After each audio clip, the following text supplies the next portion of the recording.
Hello, this is Dr. Christy Patton-Lukes, a chemical engineering professor at Missouri S&T.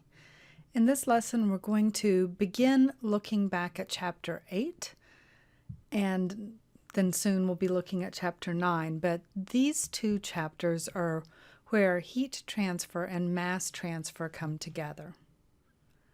So we're going to start looking very briefly at Chapter 8, which is over evaporation.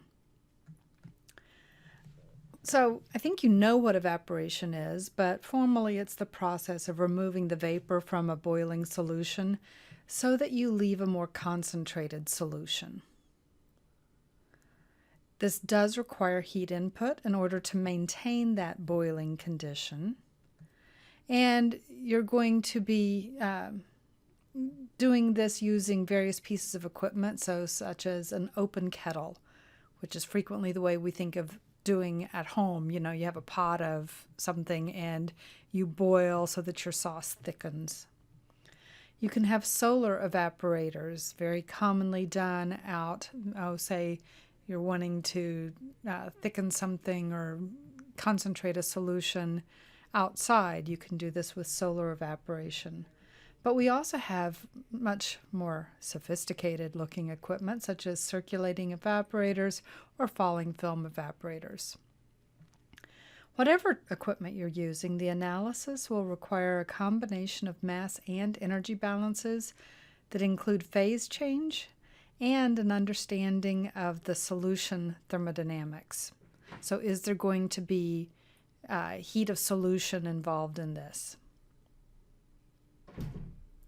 Some of the properties that will affect evaporation include what is the concentration in the liquid. So this is going to be the driving force for our mass transfer. I also need solubility, so I need something to describe the thermodynamic properties. The temperature sensitivity of the materials. Is boiling at all temperatures going to be a problem? Maybe I need to adjust the pressure so that I get it to a boiling mixture that is not going to destroy one of my materials. I also end up with some issues foaming and frothing.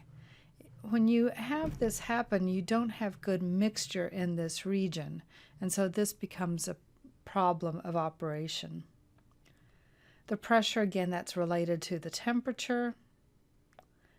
And then we also end up with things with scale deposition, because as it becomes more concentrated, some of our materials may drop out and form solids. And all of this then relates also to the materials of construction. We're wanting good heat transfer, so we want a metal, but frequently metals get little scars and pits on them so that you tend to promote additional scale deposition. So is it justified to maybe line your metal with Teflon or something that would keep the scale deposition from forming but slows down the rate of heat transfer? So these are some of the various properties that we're going to be concerned with.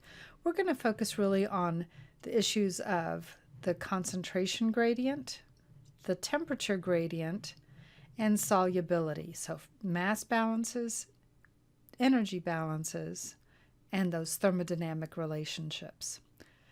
In our next lesson, we're going to be looking at some of the equipment that is used for evaporation. Thank you very much for your time.